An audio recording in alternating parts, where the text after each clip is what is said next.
आज का हमारा टॉपिक है सीएसआर पॉलिसी। तो पॉलिसी बनानी है।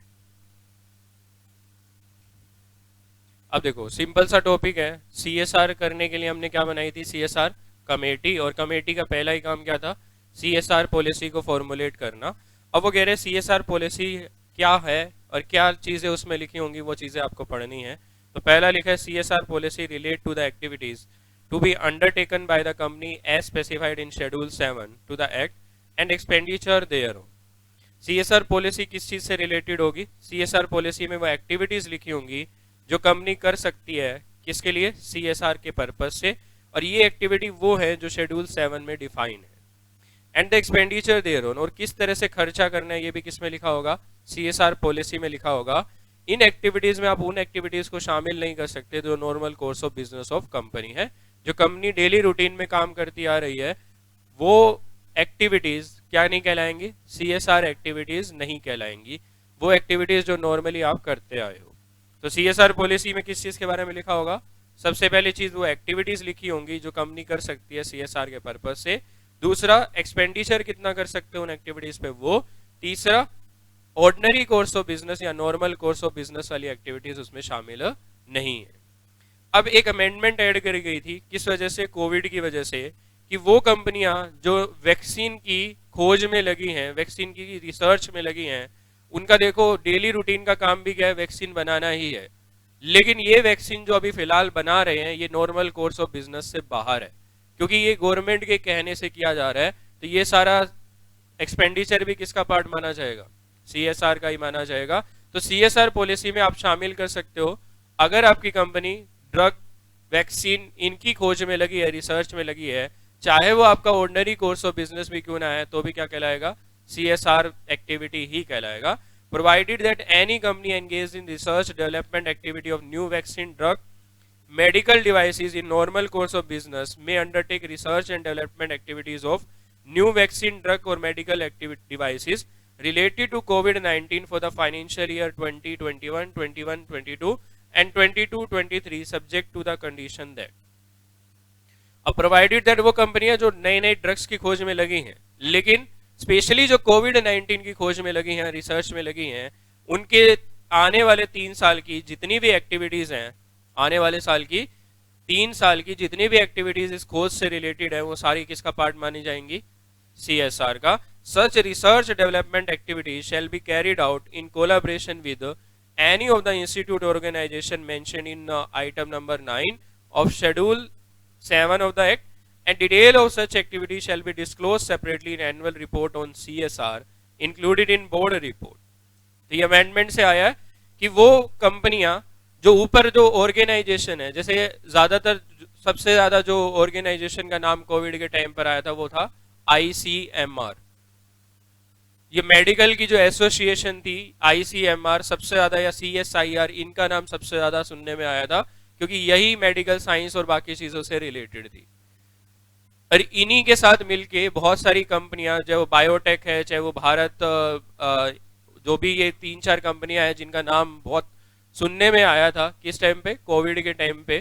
तो इन कंपनियां जो इन ऑर्गेनाइजेशन या इंस्टीट्यूट के साथ मिलके एक्टिविटीज कर रही है, उनके आने वाले 3 साल की रिसर्च, कोविड-19 की वैक्सीन से रिलेटेड रिसर्च किसका पार्ट मानी जाएंगी, सीएसआर का पार्ट मानी जाएंगी। और उनको डिटेल ऑफ सच एक्टिविटी कहां डिस्क्लोज करनी है, सेपरेटली इन एनुअल रिपोर्ट। ये एनुअल रिपोर्ट में आपको अलग से बताना है कि आपने सीएसआर के लिए खर्च किया है, लेकिन आपने नई वैक्सीन बनाने के लिए ही खर्च किया है।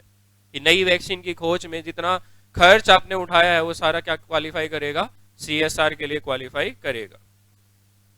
ये अमेंडमेंट से ऐड हुआ है, अदरवाइज पहले मैं यहां से पढ़ाता था। The rule provide that CSR policy shall include the following। CSR policy में ये चीजें होंगी।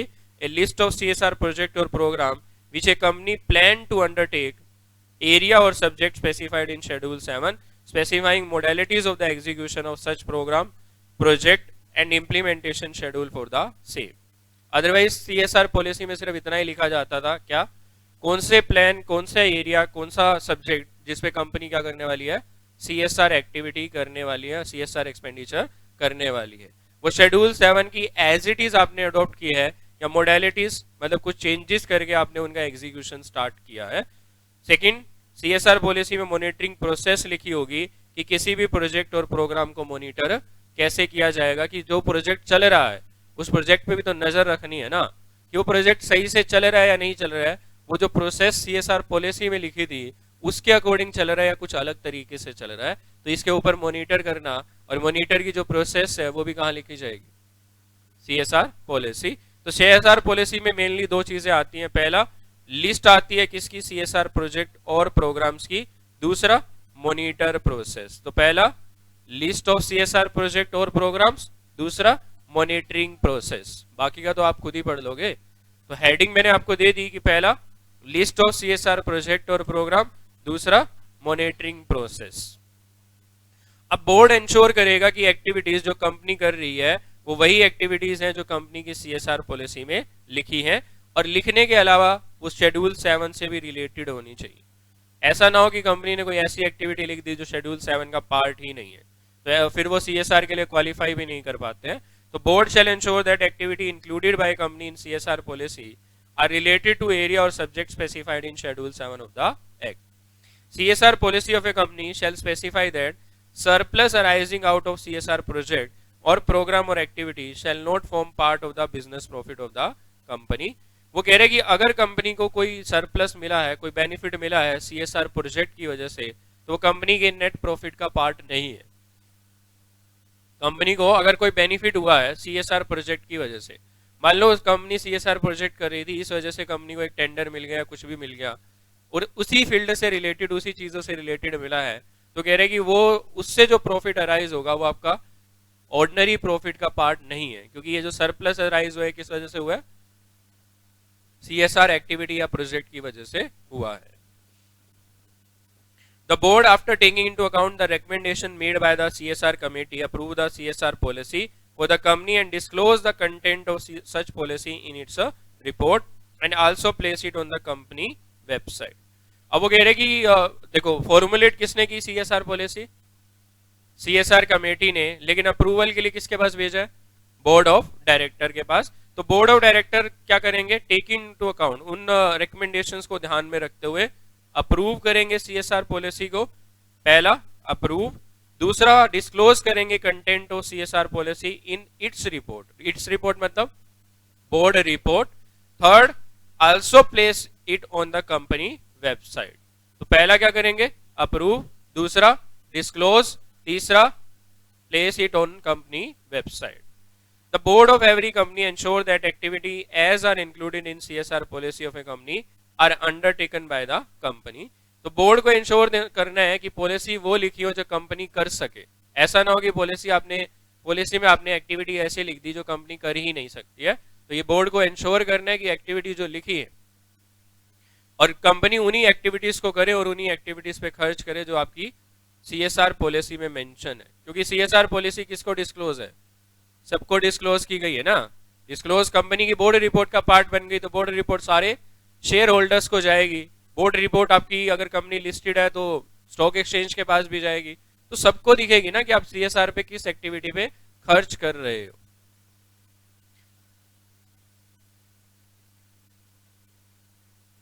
ना जरूरी नहीं है, बिजनेस प्रॉफिट नहीं है, मतलब आप उसको प्रॉफिट का पार्ट नहीं बना सकते। कुछ जैसे जब हम बैलेंस शीट बनाते हैं ना, प्रॉफिट एंड लॉस अकाउंट, तो प्रॉफिट एंड लॉस अकाउंट में पहले नॉर्मल चीजें आपकी डेली रूटीन की होती हैं, फिर उसके बाद जब आपका प्रॉफिट निकल आता है तो उसके बाद दिया है एक्स्ट्रा ऑर्डिनरी आइटम्स। ये ऐसी काम जो कंपनी डेली रूटीन में करती नहीं, अगर उनके अलावा भी प्रॉफिट आया तो वो एक्स्ट्रा ऑर्डिनरी है, वो जनरल प्रॉफिट का पार्ट नहीं माना जाता। यूज पे नहीं दी है रेस्ट्रिक्शन, ऐसे यूज पे नहीं दी है कि आप उस सरप्लस का क्या करोगे, सब चीजों पे रेस्ट्रिक्शंस नहीं लगा सकते। सीएसआर एक्सपेंडिचर समझ में आ गया, सीएसआर पॉलिसी। तो सीएसआर पॉलिसी में अमेंडमेंट ये वाली याद रखना, क्योंकि मुझे लगता है कि इस बार इंस्टीट्यूट क्वेश्चन कर सकता है इस अमेंडमेंट पे, क्योंकि पिछली बार तो अमेंडमेंट में ये पार्ट नहीं बने, क्योंकि ये जो अमेंडमेंट आई थी ये ज्यादातर अगस्त में आई हुई है, तो अगस्त की वजह से ये उसका तो पार्ट नहीं बने, लेकिन आपके पेपर पे एप्लीकेबल है। तो अगर कोई कंपनी क्या कर रही है, वैक्सीन का ट्रायल कर रही है, वैक्सीन बनाने का काम कर रही है with any of the institute, मतलब इंस्टीट्यूट के साथ होना चाहिए, जो ऊपर शेड्यूल जो कौन से आइटम थे 9, आइटम 9 में जो शेड्यूल लिखे, जो आइटम्स लिखी थी कि भाई ये जो बॉडीज हैं, ये देखो ये 9 में लिखी है ना, ये आईआईटीज लिखी हैं, नेशनल लेबोरेटरीज लिखी हैं, आईसीएमआर, इसका नाम सबसे ज्यादा सुनने में आया था, आईसीएआर, आईसीएमआर, सबसे ज्यादा आईसीएमआर का नाम था कोविड के टाइम पे। हाँ, कोविड की वैक्सीन की बात हो रही है सिर्फ, क्योंकि उसने स्पेशली लिखा है ना कोविड-19, ये ना, न्यू वैक्सीन ड्रग और मेडिकल डिवाइसेस रिलेटेड टू कोविड-19, सिर्फ इसके लिए ही बात हो रही है कि कंपनी वैसे तो डेली रूटीन में करती रहती है, company engage in research development activity of new vaccine, उसका डेली रूटीन है, लेकिन इस बार रिसर्च में अंडरटेक रिसर्च एंड डेवलपमेंट में, इस बार उसने रिसर्च और डेवलपमेंट किस चीज पे कर रही है, वो कोविड-19 से रिलेटेड वैक्सीन पे कर रही है। तो आने वाले 3 साल 20-21, 21-22 और 22-23 के लिए क्या है, अगर उसने कोलैबोरेशन किया इंस्टीट्यूट के साथ, तो जितना भी उसका खर्च होगा वो सीएसआर का ही पार्ट माना जाएगा उस वैक्सीन पे। सीएसआर एक्सपेंडिचर, भाई सीएसआर पे कितना खर्च करना है, कितना खर्च करना है सीएसआर पे, 2%। अब 2% किसका करना है वो ढूंढना है हमें। CSR expenditure, board of every company shall ensure that company spend in every financial year at least 2% of average net profit made during the 3 immediately preceding financial year। तो 2% निकाल लो, और 2% किसका, 3 साल का एवरेज नेट प्रॉफिट, 3 साल का average net profit. अब मान लो 31 मार्च 2020 को पता चला कि एप्लीकेबिलिटी आ गई है किस चीज की, सीएसआर की एप्लीकेबिलिटी आ गई है, तो अब हमें 20-21 में खर्च करना है, ये मतलब 31 मार्च 21 से पहले हमें खर्च करना है ना। देखो 31 मार्च 20 को बैलेंस शीट बन गई, क्योंकि अकाउंट्स क्लोज हो गए, चलो 1 महीने में अकाउंट्स पूरे बन गए, सब कुछ तैयार हो गया, वैसे तो पता चल ही जाता है उसी टाइम पे, क्योंकि बैलेंस शीट की तैयारियां बहुत पहले से चलनी स्टार्ट हो जाती हैं। तो चलो 1 महीने बाद और लगा लो, 1 महीने बाद पता चल गया ना कि 31 मार्च वाले साल की वजह से इस साल में क्या एप्लीकेबल है, सीएसआर। तो पिछले 3 साल का 31 मार्च 20, 19 और 18, तीनों का क्या देख लो, नेट प्रॉफिट, और तीनों के नेट प्रॉफिट को देखने के बाद उसका क्या कर दो, एवरेज। तो मतलब तीनों को ऐड करो, डिवाइड कर दो 3 से, एवरेज निकल आएगा। अब ये जो एवरेज निकला है इसका 2% ही आप खर्च कर सकते हो, इसका 2% ही आप खर्च कर सकते हो, और करोगे कौन से साल में, 20-21 में जो चल रहा है। अब 31 मार्च 20 बंद हो रखा है, सीएसआर एक्टिविटी कब करनी है, 20-21 में करनी है, कब करनी है, 20-21 में करनी है CSR activities. CSR expenditure, the board of every company shall ensure that company spend in every financial year at least 2% of average net profit of A company made during the 3 immediately preceding financial year, or where the company has not completed the period of 3 financial year since its incorporation during such immediately preceding financial year in pursuance of CSR policy। फिर वो कह रहे हैं कि अगर कोई company ऐसी है जो बनते ही क्या हो गया, एक आध साल में ही नेट प्रॉफिट क्रॉस हो गया होगा, या इतना पैसा आ गया कि नेटवर्थ क्रॉस हो गई 500 करोड़ को, भाई कंपनी ऐसी थी जिसके कैपिटल बहुत ज्यादा थी, जिसकी स्टार्टिंग से ही कैपिटल करोड़ों की थी, ठीक है, या स्टार्टिंग से ही क्या था, कंपनी का बिजनेस पहले से अच्छा था। मान लो रिलायंस अगर कोई कंपनी नई भी बनाता है तो क्या उसको जमने में टाइम लगेगा, एस्टेब्लिश होने में टाइम लगेगा, नहीं लगेगा, पहले साल में ही करोड़ों रुपए की कैपिटल आ जाएगी और करोड़ों रुपए का प्रॉफिट पहले ही साल में कर जाएंगे, पहले ही साल में हो जाएगा, ठीक है। या फिर मान लो दूसरे साल में हो गया, या मान लो तीसरे साल में हो गया, 3 साल में तो हो ही जाएगा, तो मान लो तीसरे साल में हो गया, लेकिन हमें तो पिछले 3 साल का एवरेज निकालना है, तो साल कितने हुए थे, पिछले तो 2 ही थे, तीसरा तो चल ही रहा था, तो कह रहे कि उस केस में फिर जितने इमीडिएटली प्रीसीडिंग फाइनेंशियल ईयर है उनका एवरेज निकाल लेना, 2 है तो फिर 2 का ही एवरेज निकाल के फिर हम नेट प्रॉफिट उतना खर्च कर देंगे।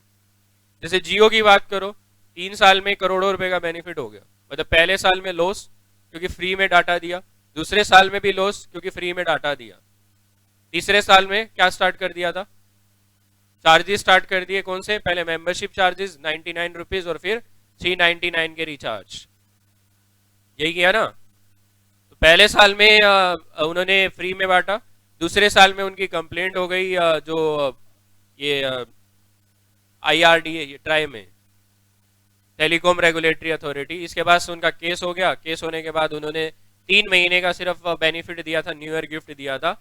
मार्च के बाद उन्होंने पिछले मार्च में तो उन्होंने स्टार्ट कर दिया था ना, पिछले से पिछले मार्च में चार्जेस लगाने। 99 रुपीज का रिचार्ज कराओ, प्राइम मेंबरशिप लो, उसके बाद 399 का रिचार्ज पॉसिबल है। अब आप एयरटेल की सिम खरीदते हैं तो कोई प्राइम वाला सिस्टम नहीं है, लेकिन जियो की खरीदोगे तो 99 का अलग रिचार्ज है और दूसरा रिचार्ज आपको अलग से कराना पड़ेगा। ठीक है, तो सीएसआर पॉलिसी में खर्च करना है कितना, एवरेज नेट प्रॉफिट पिछले 3 सालों का, उसका जो निकलेगा उसका कितना परसेंट, 2%। 3 साल नहीं हुए तो जितना टाइम हो गया उतना खर्च कर देंगे। If a company fail to spend such amount, अगर कंपनी फेल हो गई क्या करने में, खर्च करने में, कौन सा पैसा जो सीएसआर में खर्च करना था, the board shall in its report specify the reason for not spending the amount and unless, यहां तक देखो पहले सिंपल सी लाइन है, अगर कंपनी फेल हो गई तो कंपनी को कहां लिखना है, बोर्ड रिपोर्ट में लिखना है। तो ये इस पे ना क्वेश्चन आया हुआ है, एक कंपनी ने स्पेंड नहीं किया सीएसआर एक्सपेंडिचर तो क्या कॉन्सिक्वेंसेस उसके देखने को मिलेंगे। वो कह रहे हैं कि कोई फाइन पेनल्टी नहीं है, कोई पेनल्टी नहीं है अगर आप सीएसआर पे खर्चा नहीं करोगे, लेकिन आपको बोर्ड रिपोर्ट में रीजन लिखना पड़ेगा कि आपने सीएसआर में खर्चा क्यों नहीं किया है जो सीएसआर आपको करना चाहिए था। अब लेकिन इसके रिगार्डिंग प्रोविजन अभी नोटिफाइड नहीं हुए, लेकिन प्रोविजन बन गए। क्या प्रोविजन है देखो, unless the unspent amount relate to any ongoing project referred to in subsection 6 of section 135, transfer such unspent amount to a fund specified in schedule 7 within a period of 6 months of expiry of financial year। अब ये bracket में इसलिए लिखा है क्योंकि last में भी ये ब्रैकेट डाल के लिखा है येट टू बी नोटिफाइड, क्योंकि ये अभी तक नोटिफाइड नहीं है। कंपनी लॉ में लिख दिया गया है लेकिन गवर्नमेंट ने अभी तक नोटिफाइड नहीं किया, इसकी एप्लीकेबिलिटी नहीं दिखाई है। इसमें क्या लिखा है कि अगर अनस्पेंड अमाउंट रह जाए तो आपको क्या करना पड़ेगा, आपको उस अनस्पेंड अमाउंट को एक फंड में ट्रांसफर करना है, कितने टाइम पीरियड के अंदर अंदर, 6 महीने के अंदर अंदर of the expiry of the financial year. जिस साल में आपको खर्च करना था उस फाइनेंशियल ईयर के क्लोजर के 6 महीने के अंदर अंदर एक फंड में आपको क्या करना है, ट्रांसफर करना है, अनलेस द अनस्पेंड अमाउंट। लेकिन अगर जो अमाउंट अनस्पेंड है वो ऐसे प्रोजेक्ट से रिलेटेड है जो ऑनगोइंग प्रोजेक्ट है, ऑनगोइंग प्रोजेक्ट मतलब जो प्रोजेक्ट 1 साल में खत्म ही नहीं हो सकता, जिसको टाइम पीरियड लगेगा, तो उस साल में तो फिर तो बचेगा ही बचेगा ना सीएसआर पे खर्च। मान लो ये 10 करोड़ रुपया एक प्रोजेक्ट पे खर्च करना है, तो कह रहे कि 1 साल का प्रोजेक्ट नहीं है, 2 साल में खर्च होगा जाके, तो कह रहे कि फिर अगले साल में खर्च कर देना। अनलेस वर्ड इसीलिए यूज किया है कि अगर कोई ऑनगोइंग प्रोजेक्ट है तो उसको छोड़ के, अगर कोई ऑनगोइंग प्रोजेक्ट है तो उसका पैसा नहीं ट्रांसफर करना है। ऑनगोइंग मतलब जो चल रहा है, एक फाइनेंशियल ईयर में चल रहा था, दूसरे फाइनेंशियल ईयर तक जाएगा, दूसरे फाइनेंशियल ईयर तक जाएगा, तो उसे कहते हैं ऑनगोइंग प्रोजेक्ट। ऐसा प्रोजेक्ट अभी फिनिश नहीं हुआ है, अभी चल रहा है, तो कह रहे कि अगर प्रोजेक्ट ऐसा है जो 1 साल में फिनिश हो जाता तो उस केस में तो 6 महीने के अंदर अंदर आप क्या कर दो, एक फंड में पैसा ट्रांसफर कर दो। दूसरा केस उसने क्या समझाया कि अगर ऑनगोइंग प्रोजेक्ट है तो उस प्रोजेक्ट के पैसे को छोड़ के, मतलब उस प्रोजेक्ट का पैसा आपको ट्रांसफर नहीं करना है। अब नीचे ऑनगोइंग प्रोजेक्ट पे भी उसने एक पॉइंट बनाया है, लेकिन ये भी येट टू बी नोटिफाइड है, ये भी अभी तक नोटिफाई नहीं हुआ है कि any amount remaining unspent under subsection 5 और section 135 pursuant to any ongoing project. अगर कोई पैसा अनस्पेंड रह गया किसकी वजह से, ऑनगोइंग प्रोजेक्ट की वजह से, fulfilling such condition as may prescribed undertaken by a company in pursuance of CSR policy, जो काम आप किस वजह से कर रहे हो अपने CSR पॉलिसी में मेंशन था उसी के अकॉर्डिंग कर रहे थे, तो ये जो पैसा है amount unspent shall be transferred by a company within a period of 30 days from end of the financial year to a special account to be opened by the company in that behalf for that financial year in any schedule bank to be called as unspent CSR account. Unspent CSR account, इस account में 30 days के अंदर अंदर transfer कर देना है, and shall be spend by the company in pursuance of its obligation towards CSR within a period of 3 years from the date of such transfer. अब वो कह रहे हैं कि ये ट्रांसफर करने के कितने टाइम पीरियड के अंदर अंदर खर्च कर देना है, 3 साल, और 3 साल में भी खर्च नहीं कर पाए तो लास्ट में तो वो जो ऊपर आपने अकाउंट पढ़ा था, जो फंड पढ़ा था स्पेसिफाइड इन शेड्यूल 7, उसी फंड में ये भी पैसा चला जाएगा। Failing which a company shall transfer the same to a fund specified in Schedule 7 within a period of 30 days from date of completion of third financial year. ये भी क्या है, येट टू बी नोटिफाइड है। देखो simple सी चीज है, project ongoing नहीं है, फाइनेंशियल ईयर क्लोज हो गया और अमाउंट क्या रह गया, अनस्पेंड रह गया, तो पैसा कहाँ जाएगा, फंड में, जो किसके अकॉर्डिंग एस्टेब्लिश है, शेड्यूल 7 के अकॉर्डिंग। कितने टाइम पीरियड में, 6 महीने के अंदर अंदर क्लोजर ऑफ फाइनेंशियल ईयर से। अब वो कह रहे हैं कि अगर ऑनगोइंग प्रोजेक्ट है तो ईयर के क्लोजर से 30 डेज के अंदर अंदर कहाँ डाल दो, स्पेशल अकाउंट में। कहाँ खोलना है, शेड्यूल बैंक के पास। कौन सा अकाउंट, अनस्पेंड सीएसआर, अनस्पेंड सीएसआर अकाउंट। ये अकाउंट ओपन करो, इस अकाउंट में 30 डेज में ट्रांसफर कर दो। अब यहां से कितने साल में खर्च करना है, 3 साल के अंदर अंदर। 3 साल के एंडिंग पे अगर कुछ पैसा बच गया तो वो कहाँ फंड, कौन से फंड में, वो फंड जो शेड्यूल 7 के अकॉर्डिंग है उस फंड में आपको क्या कर देना है, ट्रांसफर कर देना है। समझ आया, सिंपल सा पॉइंट लिखा है, सिर्फ समझने की जरूरत है कि क्या लिखा है। ये तो पहले भी आ गया, company shall give preference. Preference किसको देनी है, local areas and area around which it operate for spending the amount year mark. Year mark में जो मतलब आपने डिसाइड किया था, जो निकल के आया था प्रॉफिट का पार्ट, ईयर मार्क में तो जो डिसाइड हो गया है कितना खर्च करना है, वो कौन सी प्रेफरेंस देनी है, लोकल एरिया और उन एरिया को जहां कंपनी ऑपरेट करती है। एक्सपेंडिचर कहाँ खर्च करने पड़ेंगे अगर हम सीएसआर में करना चाहते हैं, तो सिर्फ इंडिया में होने चाहिए। आउटसाइड इंडिया अगर कोई प्रोजेक्ट है तो उसको सीएसआर का पार्ट नहीं मानेंगे। Such expenditure include contribution to corpus और ऑन प्रोजेक्ट और program relating to CSR activities. CSR जो मतलब क्या वो एक्सपेंडिचर जो हम नॉर्मल कोर्स ऑफ बिजनेस में कर रहे हैं, क्या वो सीएसआर का पार्ट बनेंगे, नहीं बनेंगे। कोई सरप्लस अगर आ रहा है सीएसआर एक्टिविटी की वजह से, क्या वो बिजनेस प्रॉफिट है, नहीं है।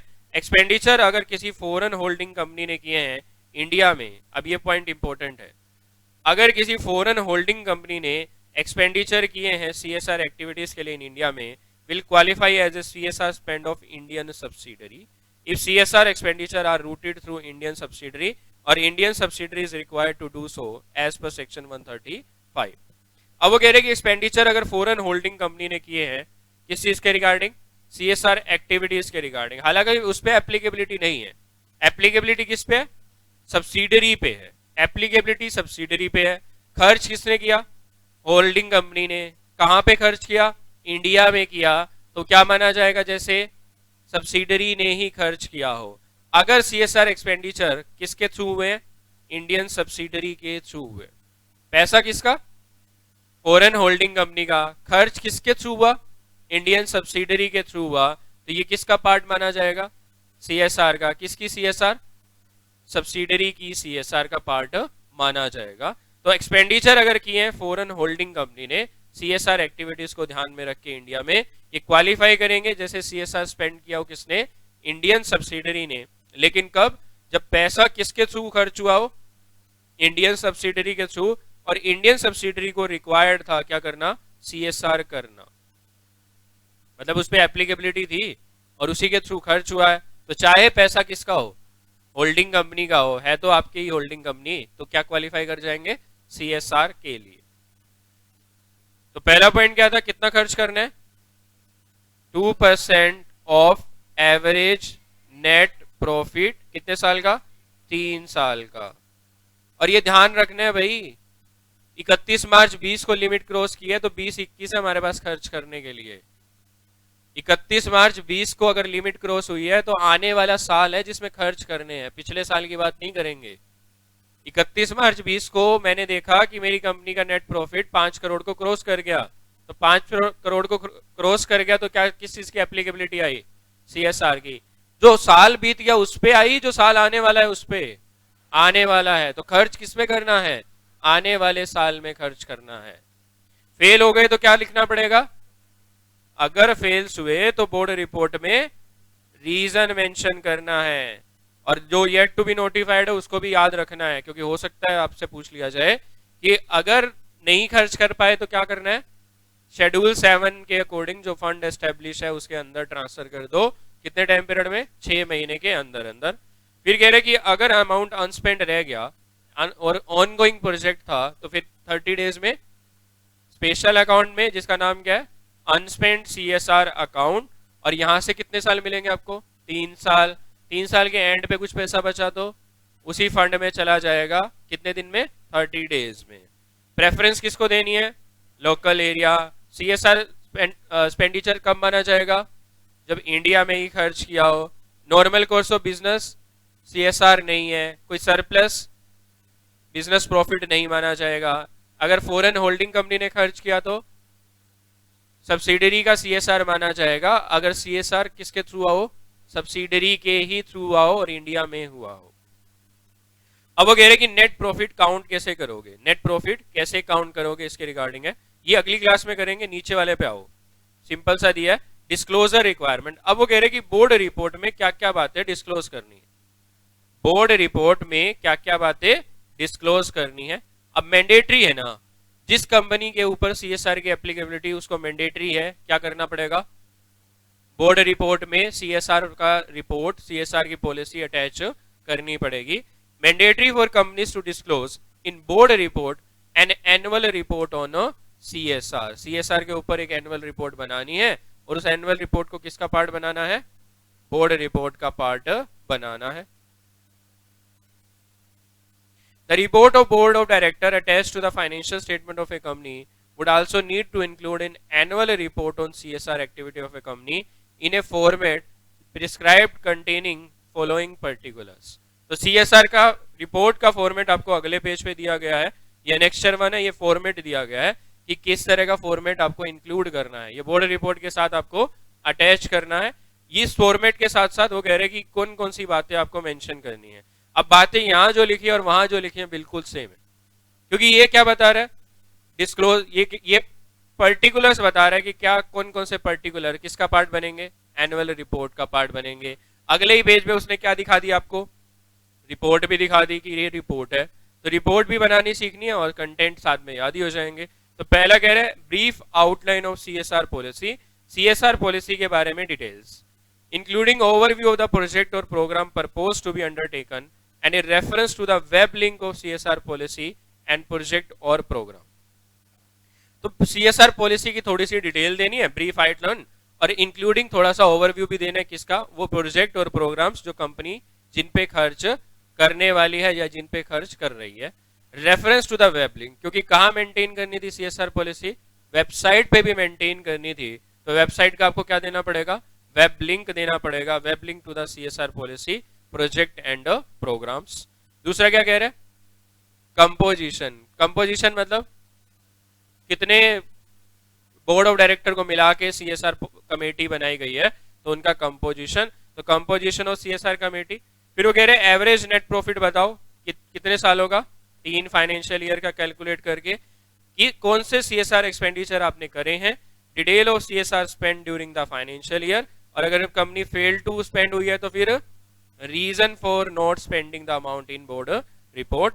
और एक रिस्पॉन्सिबिलिटी स्टेटमेंट हमेशा डालनी है कि दैट इंप्लीमेंटेशन और monitor of CSR policy is in compliance with the CSR objective and policy of the company. CSR committee एक स्टेटमेंट दे रही है कि जो भी एक्टिविटीज हो रही है वो किसके अकॉर्डिंग हो रही है? सीएसआर पॉलिसी के अकॉर्डिंग हो रही है, और हम टाइम टू टाइम मॉनिटर भी कर रहे हैं उन एक्टिविटीज को जो कंपनी कर रही है। If the company has been unable to spend the minimum required on its CSR initiative, the reason for not doing so are to be specified in the board report। और अगर company की website है तो CSR policy report containing detail of activities have to be made available on the company website for the informational purpose। तो अगर company की website है तो कहां पे भी लिखनी है? वेबसाइट पे भी कॉपी मेंटेन करनी है। अब देखो बिल्कुल एज इट इज फॉर्मेट दिया गया है, बिल्कुल एज इट इज फॉर्मेट दिया गया है। Format for the annual report on CSR activity to be included in the board report. पहला वही ब्रीफ आउटलाइन इंक्लूडिंग ओवरव्यू और वेब लिंक, सेम लिखा है, कोई लाइन में डिफरेंस नहीं है। दूसरा कंपोजिशन, तीसरा एवरेज नेट प्रॉफिट, चौथा प्रिस्क्राइब्ड सीएसआर एक्सपेंडिचर और detail of CSR spend during the financial year, total amount to be spend, amount unspent और manner in which amount spend during the financial year. अब इसे सिर्फ वो बता दिया। अब नेक्स्ट लाइन में कह रहा है कि सीएसआर प्रोजेक्ट और एक्टिविटीज जो आइडेंटिफाइड, सेक्टर जो इस प्रोजेक्ट का पार्ट, प्रोजेक्ट और प्रोग्राम्स, लोकल एरिया और अदर्स, अमाउंट जो आउटले जो बजट डिसाइडेड है वो, अमाउंट जो एक्चुअल में खर्च किया, cumulative expenditure during the reporting period, reporting period के दौरान टोटल कितना खर्च कर चुके हैं, अमाउंट स्पेंड डायरेक्ट खुद से खर्च किया है या किसी दूसरे के एनजीओ के थ्रू कराया है बाहर वाले, तो उसकी डिटेल देनी है। ठीक है, give detail of the implementing agency, implementing agency की डिटेल देनी है। इम्प्लीमेंट मतलब जिसने आपकी सीएसआर एक्टिविटी करके दी है, मतलब आपकी अगर कंपनी थी तो आप अपनी कंपनी का नाम लिख दोगे कि हमने सेक्शन 8 कंपनी बनाई थी, हमने एनजीओ बना रखा था, हमने उसके थ्रू किया। अगर बाहर वाले से कराया तो उसकी डिटेल दे दो कि हमने कौन सी कंपनी से सीएसआर एक्सपेंडिचर कराया है। अगर कंपनी फेल हो गई स्पेंड करने में तो क्या लिखना पड़ेगा, रीजन फॉर नॉट स्पेंडिंग, और लास्ट में एक रिस्पॉन्सिबिलिटी स्टेटमेंट तो लिखनी है, वही रिस्पॉन्सिबिलिटी स्टेटमेंट है। साइन देखो किस किस से करा रहे हैं, चीफ एग्जीक्यूटिव ऑफिसर और मैनेजिंग डायरेक्टर और डायरेक्टर। दूसरा चेयरमैन सीएसआर कमेटी। अगर बाय चांस कंपनी फॉरेन की है या फॉरेन का ब्रांच ऑफिस है तो वो पर्सन जो स्पेसिफाइड थे, वो पर्सन थे ना जो सीएसआर कमेटी में आ रहे थे, वो पर्सन एक जिनमें से एक क्या होना चाहिए, रेजिडेंट इन इंडिया। तो वही पर्सन जो specified in clause D of subsection 1 और section 380 of the act wherever applicable. अगर किसको करना है, अगर फॉरेन वाली को करना था तो ये वाला आ जाएगा, इंडियन कंपनी है तो ये, फॉरेन है तो ये, क्योंकि ये तो है ही ना, कमेटी तो हर किसी में बननी है, कमेटी तो हर किसी में बननी है, तो कमेटी तो हो गया कॉमन। अगर इंडियन कंपनी है तो सीईओ से करा लो, मैनेजिंग डायरेक्टर और डायरेक्टर, दूसरा पर्सन ये वाला हो गया। एसडी का मतलब सिग्नेचर होता है, जहां पूरे सिग्नेचर कराए जाते हैं। ठीक है,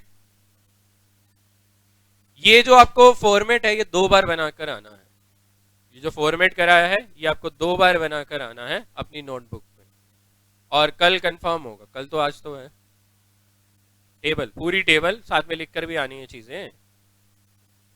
5 पॉइंट हो गए, छठा पॉइंट नोट स्पेंडिंग का रीजन, 7वां रिस्पॉन्सिबिलिटी स्टेटमेंट और ये सिग्नेचर। ठीक है, तो 2 बार आपको ये बनाकर आनी है। चेक हो चाहे ना हो आपको करना है काम, क्योंकि पास आपको होना है अल्टीमेट। तो चेक हो ना हो इससे कोई फर्क ही नहीं पड़ना चाहिए, क्योंकि करना तो तुम्हें है ना, मुझे तो नहीं करना, मैं तो ऑलरेडी सीएस हूं। तो तुम्हें पास होना है, तुम अपना मेहनत खुद से करो। सर ना बोले तो भी लिखना ही लिखना है, तो ना बोले तो भी लिखना ही है, फिर अपनी मर्जी से कुछ लिखते हैं। अब मैंने होमवर्क दिया तो ये लिख कर आना है। तो 2 बार आपको फॉर्मेट बनाना है, क्योंकि फॉर्मेट पूछा जा सकता है पेपर में कि सीएसआर रिपोर्ट का या एनुअल रिपोर्ट का फॉर्मेट क्या है। ठीक है, अभी के लिए इतना ही, बचा हुआ जो है वो दूसरी क्लास में कर लेंगे, लेकिन आज इस चैप्टर को खत्म करेंगे।